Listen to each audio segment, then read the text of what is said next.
There are not only two options when it comes to baby sleep.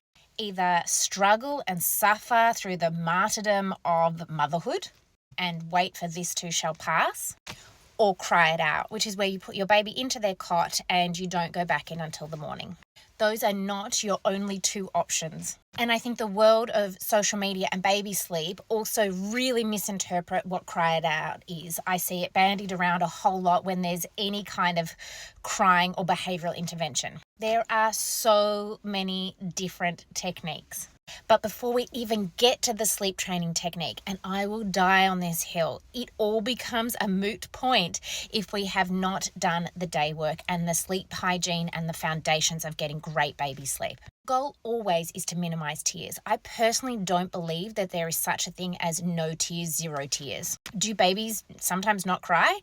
Absolutely. But we have to understand that we're making change, and babies have different temperaments and some cry. My second baby cried in my arms, swaddled with a dummy, being rocked in the chair in my arms.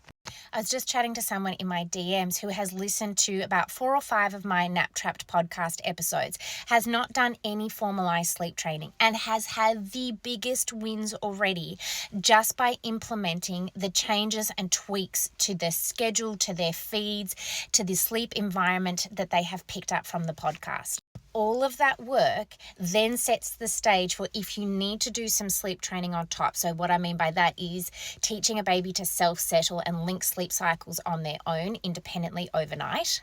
Then the stage is set. If you have missed the fundamentals, you will most likely have tears and it won't feel productive. But when you get to that sleep work part, the sleep training part, it does not just have to be cry it out. You don't actually need a sleep consultant for cry it out. There's no nuance to it.